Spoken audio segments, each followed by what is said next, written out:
Friends, ಈ ಹಪ್ಪಳ ಎಷ್ಟು ಚೆನ್ನಾಗಾಗುತ್ತೆ ಅಂದರೆ ಬಾಯಲ್ಲಿ ಇಟ್ಟರೆ ಸಾಕು ಕರಗೋಗ್ಬಿಡುತ್ತೆ. ತುಂಬ ಸ್ಮೂತಾಗಿ ತಿಂತಾಯಿದ್ರೆ ತಿಂತಾನೇ ಇರೋಣ ಅಷ್ಟು ಚೆನ್ನಾಗಿರೋ ಕ್ರಿಸ್ಪಿಯಾದ ಹಪ್ಪಳ ಇದು. ತುಂಬ ಸಾಫ್ಟಾಗಿ ಅಂದರೆ ಕೈಯಲ್ಲಿ ನೋಡಿ ಒಂಚೂರು ಪ್ರೆಸ್ ಮಾಡಿದ್ರು ಎಷ್ಟು ಬೇಗ ಮುರಿದೋಗ್ಬಿಡುತ್ತೆ. ಒಂಥರ ಗರಿ ಗರಿಯಾಗಿ ಬರುವಂಥ ಹಪ್ಪಳ. ಇದು ಹೇಗೆ ಮಾಡಿದ್ದೀನಿ ನೋಡೋಣ ಬನ್ನಿ friends. Hi friends, welcome back to my channel. ನಾನು ಇಲ್ಲಿ ಈ ಬೌಲ್ ಇಟ್ಕೊಂಡಿದ್ದೀನಲ್ಲ, ಆ ಬೌಲಲ್ಲಿ ಒಂದು ಅರ್ಧ ಬೌಲು ಸಾಬಕ್ಕಿ ಅಂದರೆ ಸಾಬುದಾಣೆ ಅಂತ ಹೇಳ್ತೀವಿ, ಅದನ್ನು ನಾನು ಚೆನ್ನಾಗಿ ವಾಶ್ ಮಾಡಿ ನೆನೆಸಿಟ್ಕೊಂಡಿದ್ದೀನಿ. ಪೂರಾ ಒಂದು ರಾತ್ರಿ ನೆನೆಸಿಟ್ಕೋಬೇಕು. ಅಂದರೆ ಹೋಲ್ ನೈಟ್ ನಾವು ನೆನೆಸಿಟ್ಕೊಂಡು ಬೆಳಗ್ಗೆ ಮಾಡಬೇಕಾಗುತ್ತೆ. ಆಮೇಲೆ ಒಂದು ಬೌಲ್ ರವೆ, ನಾವು ಉಪ್ಪಿಟ್ಟೆಲ್ಲ ಮಾಡ್ತೀವಲ್ವ, ಆ ರವೆನ ತೊಗೊಂಡು ಇದೇ ಬೌಲಲ್ಲೇ ಎರಡು ಸೇಮ್ ತೊಗೊಂಡಿದ್ದೀನಿ. ಒಂದು ಅರ್ಧ ಬೌಲು ಸಾಬುದಾಣೆ, ಆಮೇಲೆ ಒಂದು ಬೌಲ್ ರವೆ ನೋಡಿ ನೆನ್ಪಿಟ್ಕೊಳ್ಳಿ. ಆಮೇಲೆ ಅದೇ ಬೌಲಲ್ಲಿ 9 ಕಪ್ಪು ನೀರನ್ನು ಹಾಕಿದ್ದೀನಿ. ಈಗ ನಾನೇನು ತೋರಿಸಿದ್ನಲ್ವ, ಅದೇ ಬೌಲಲ್ಲಿ 9 ಕಪ್ ನೀರು ಹಾಕಿ ಬಿಸಿ ಮಾಡಲಿಕ್ಕೆ ಇಟ್ಕೊಂಡಿದ್ದೀನಿ. ಅದಾದಮೇಲೆ ಈ ನೆನೆಸಿಟ್ಕೊಂಡಿರೋ ಸಾಬಕ್ಕಿ ಅಂದರೆ ಸಾಬುದಾಣೆನ ನಾನು ಈಗ ಚೆನ್ನಾಗಿ ಇದರಲ್ಲಿ ಬೇಯಿಸ್ತಾ ಇದ್ದೀನಿ. ಫ್ರೆಂಡ್ಸ್, ಕೆಲವೊಂದು ಏನಾಗುತ್ತೆ ಅಂತಂದರೆ ಈ ಸಾಬುದಾಣೆ ಕೆಲವೊಂದು ಚೆನ್ನಾಗಿರಲ್ಲ. ಇದು ನನಗೂ ಹಾಗೆ ಆಯಿತು. ಇದು ಅಷ್ಟು ಬೇಗ ಬೇಯ್ತಾ ಇರಲಿಲ್ಲ.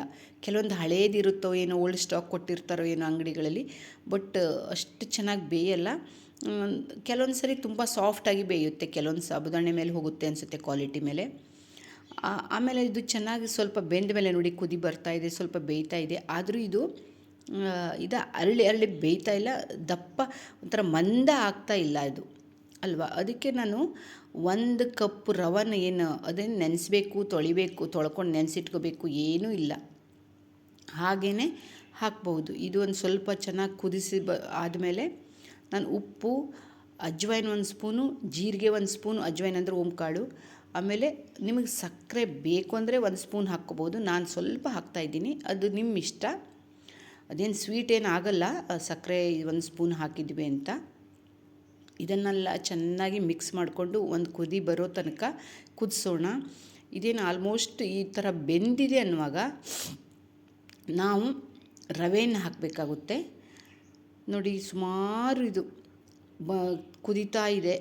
ಈಗ ನಾನು ನಿಧಾನಕ್ಕೆ ಒಂದೇ ಸರಿ ರವೆನ ಹಾಕಲ್ಲ, ಸ್ವಲ್ಪ ರವೆ ಹಾಕ್ತಾ ಒಂದು ಕಡೆ ಈ ಥರ ಚಮಚದಲ್ಲಿ ಚೆನ್ನಾಗಿ ಕೈ ಆಡಿಸ್ತಾ ಇರಬೇಕು. ಇಲ್ಲಾಂದರೆ ಏನಾಗ್ಬಿಡುತ್ತೆ, ಗಂಟಾಗ್ಬಿಡುತ್ತೆ. ರವೆ ಹಾಕುವಾಗ ಬಿಸಿ ನೀರಿರುತ್ತೆ ಅಲ್ವ, ಕುದೀತಾ ನೀರು, ಅದಕ್ಕೆ ಒಂದು ಸ್ವಲ್ಪನೇ ಹಾಕ್ತಾ ಈ ಥರ ಒಂದು ಸ್ಪೂನಲ್ಲಿ, ದೊಡ್ಡ ಸ್ಪೂನಲ್ಲಿ ಚೆನ್ನಾಗಿ ಕೈ ಆಡಿಸ್ತಾ ಇರಬೇಕು. ಎಲ್ಲೂ ಗಂಟಾಗದೆ ಇದ್ದಂಗೆ ಮಾಡಬೇಕು ಫ್ರೆಂಡ್ಸ್. ಎಲ್ಲ ರವೆನೂ ಹೀಗೆ ಹಾಕಿ 1 ಬೌಲ್ ರವೆ, ಅರ್ಧ ಬೌಲು ಸಾಬುದಾಣೆ ನೆನ್ಪಿಟ್ಕೋಬೇಕಾಗುತ್ತೆ. ಇದೇ 9 ಕಪ್ ನೀರು, ಅದು ಏನು 9 ಬೌಲು, ಯಾವ ಬೌಲಲ್ಲಿ ನಾವು ರವೆ ಎಲ್ಲ ತೊಗೊಂಡಿದ್ವಲ್ಲ ಅದೇ ಬೌಲಲ್ಲೇ 9 ಬೌಲ್ ನೀರು ನೋಡಿ. ಒಂದು ಸರಿ ಇದು ಮಾಡಿಕೊಂಡು ಮತ್ತೆ ಬಿಟ್ಕೊಂಡು ಮತ್ತೆಲ್ಲ ಮಿಕ್ಸ್ ಆದಮೇಲೆ ಮತ್ತು ಅದು ಇದ್ದಷ್ಟು ರವೆನೂ ನಾನೀಗ ಹಾಕ್ತಾಯಿದ್ದೀನಿ. ಚೆನ್ನಾಗಿ ಎಲ್ಲ ರವೆನೂ ಹಾಕಿದ ಮೇಲೆ ಚೆನ್ನಾಗಿ ಒಂದು ಸ್ವಲ್ಪ ಬೇಯಿಸೋಣ. ರವೆ ಚೆನ್ನಾಗಿ ಬೇಯಲಿ, ಬೇಗ ಬೆಂದ್ಬಿಡುತ್ತೆ. ರವೆ ಏನು ಭಾಳ ಹೊತ್ತೆಲ್ಲ ಆಗಲ್ಲ ಫ್ರೆಂಡ್ಸ್, ತುಂಬ ಚೆನ್ನಾಗಾಗುತ್ತೆ ಫ್ರೆಂಡ್ಸ್. ಈ ಹಪ್ಪಳನ ಒಂದು ಸರಿ ಟ್ರೈ ಮಾಡಿ ನೋಡಿ, ನನಗೆ ಭಾಳ ಇಷ್ಟ ಆಯಿತು. ನಮ್ಮನೇಲಿ ಎಲ್ರಿಗೂ ಇಷ್ಟ ಆಯಿತು. ಬಾಯಲ್ಲಿ ಹಾಕಿದರೆ ಸಾಕು ಗರಿಗರಿಯಾಗಿ ಒಂಥರ ಇದಾಗ್ಬಿಡುತ್ತೆ.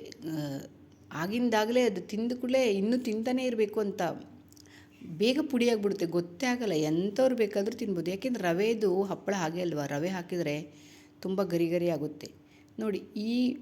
ಈ ಟೆಕ್ಸ್ಚರ್ ಬಂದರೆ ಸರಿ ಇರುತ್ತೆ. ಇದಕ್ಕಿಂತ ನಾವು ಮಂದ ಮಾಡ್ಕೊಬಿಟ್ರೆ, ಅಂದರೆ ಇನ್ನೂ ಗಟ್ಟಿ ಮಾಡ್ಕೊಬಿಟ್ವಿ ಅಂದರೆ ಆಮೇಲೆ ಇನ್ನೂ ದಪ್ಪ ಆಗಿಬಿಡುತ್ತೆ. ಇನ್ನು ನಾವು ಅದನ್ನು ಗ್ಯಾಸ್ ಆಫ್ ಮಾಡಿ ಇಳಿಸಿಟ್ಕೊಂಡು ನಾವು ಏನು ಹಪ್ಪಳ ಹಾಕ್ತೀವಲ್ವ, ಇನ್ನೂ ಗಟ್ಟಿ ಆಗಿಬಿಡುತ್ತೆ.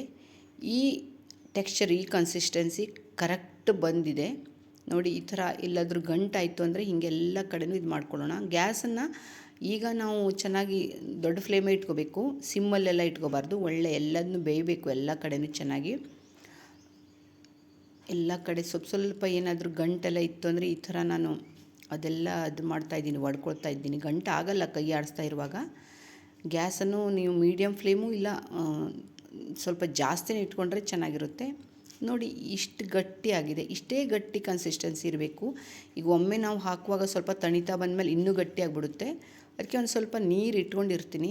ಒಮ್ಮೆ ಜಾಸ್ತಿ ಗಟ್ಟಿ ಆಯಿತು ಅಂದರೆ ಅದನ್ನು ನಾನು ಸ್ವಲ್ಪ ನೀರು ಹಾಕ್ಕೊಂಡು ಮಿಕ್ಸ್ ಮಾಡ್ಕೊಳ್ಳಿಕ್ಕೆ ಅಂತ ಬೇರೆ ಕಡೆ ಹೋಗಿ ಬಾಲ್ಕನಿಯಲ್ಲಿ ಒಣಗಿಸ್ಬೇಕಲ್ವ, ಅದಕ್ಕೆ ಎಲ್ಲ ಅಲ್ಲಿ ತೊಗೊಂಡು ಹೋಗ್ತಾ ಇದ್ದೀನಿ.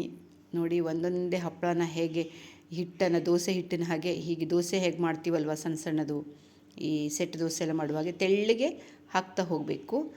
ತುಂಬ ದೊಡ್ಡದಾಗೂ ಮಾಡಬಾರ್ದು, ಯಾಕೆಂದರೆ ಎಣ್ಣೆಲಿ ಹಾಕಿದ ಕೂಡಲೇ ಸಿಕ್ಕಾಪಟ್ಟೆ ದೊಡ್ಡದಾಗ್ಬಿಡುತ್ತೆ, ಸ್ಪ್ರೆಡ್ ಆಗುತ್ತಲ್ವ ಅದು. ರವೆ ಮತ್ತು ಶಾಬಕ್ಕಿ ಎರಡೂ ಎಣ್ಣೆಲಿ ಹಾಕಿದಾಗ ಭಾಳ ದೊಡ್ಡದಾಗ್ಬಿಡುತ್ತೆ. ನಿಮಗೆ ಹೇಗೆ ಬೇಕೋ ಹಾಗೆ ನೀವು ಬಿಟ್ಕೋಬೋದು. ಸಂಡಿಗೆ ಥರ ಸಣ್ಣ ಸಣ್ಣದಾಗಿ ಬಿಡ್ತೀರಾ ಅದು ಓಕೆ, ಸ್ವಲ್ಪ ದೊಡ್ಡದಾಗಿ ಮೀಡಿಯಮ್ ಸೈಜ್ ಈ ಥರ ಮಾಡ್ತೀರಾ ಅದು. ಆಮೇಲೆ ಎಣ್ಣೆಲಿ ಹಾಕಿದ್ಮೇಲೆ ಸಿಕ್ಕಾಪಟ್ಟೆ ದೊಡ್ಡ ಅರಳ್ಕೊಳ್ಳುತ್ತಲ್ವ. ತುಂಬ ಜಾಸ್ತಿನೂ ನಾವು ದೊಡ್ಡದು ಹಾಕೋದು ಬೇಡ, ತುಂಬ ತೆಳ್ಳಗೂ ಹಾಕೋದು ಬೇಡ, ಇಷ್ಟು ಕರೆಕ್ಟ್ ಇರುತ್ತೆ. ಇದೇ ಹದದಲ್ಲಿ ಹಪ್ಪಳನ ಹಾಕಿದರೆ.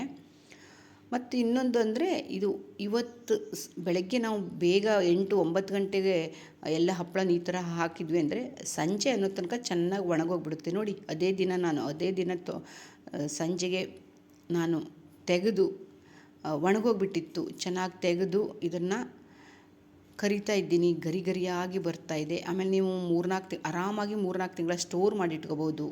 ಒಂದು 2 ದಿನ ಇನ್ನು ಎಕ್ಸ್ಟ್ರಾ ಬಿಸಿಲಲ್ಲಿ ಇಟ್ಬಿಟ್ರಿ ಅಂದರೆ 1 ವರ್ಷ ಸ್ಟೋರ್ ಮಾಡಿ ಇಟ್ಕೊಳ್ಳಿ, ಏನೂ ಆಗೋಲ್ಲ. ತುಂಬ ಚೆನ್ನಾಗಿ ಬರುತ್ತೆ ಫ್ರೆಂಡ್ಸ್. ನೀವು ಈ ಥರ ಮಾಡಿ ನೋಡಿ, ನಿಮ್ಗೆ ಇಷ್ಟ ಆಯಿತು ಅನ್ಕೋತೀನಿ. ಯಾಕೆಂದರೆ ಇದು ಹಪ್ಪಳ ಯಾರಿಗಿಷ್ಟ ಆಗಲ್ಲ ಹೇಳಿ, ಮಕ್ಕಳಿಗೆ ಎಲ್ರಿಗೂ ತುಂಬ ಇಷ್ಟ ಆಗುತ್ತೆ. ಅನ್ನ ಸಾಂಬಾರು ಜೊತೆ ಅಂತೂ ಹಪ್ಪಳ ಇದ್ರೇ ಊಟ ಕಂಪ್ಲೀಟ್ ಅನಿಸುತ್ತೆ, ನನಗಂತೂ ಹಾಗೆ. ಶಾಬಕ್ಕಿ ಸ್ವಲ್ಪ ಅದು ಸರಿ ಇರಲಿಲ್ಲ, ಅದಕ್ಕೆ ಸ್ವಲ್ಪ ಬಿರುಕು ಬಿಟ್ಟಿದೆ. ಅದು ಶಾಬಕ್ಕಿ ಮೇಲೆ ಹೋಗುತ್ತೆ ಫ್ರೆಂಡ್ಸ್. ನಿಮ್ಗೆ ಇಷ್ಟ ಆಯಿತು ಅಂದ್ಕೊಂಡಿದ್ದೀನಿ. ನನ್ನ ಹಪ್ಪಳದ ರೆಸಿಪಿ ಇಷ್ಟ ಆದರೆ ಲೈಕ್ ಮಾಡಿ, ಕಾಮೆಂಟ್ ಮಾಡಿ, ಸಬ್ಸ್ಕ್ರೈಬ್ ಮಾಡ್ಕೊಂಡು ನೋಡಿ. ಥ್ಯಾಂಕ್ ಯು ಫ್ರೆಂಡ್ಸ್, ಮತ್ತೆ ಸಿಗೋಣ.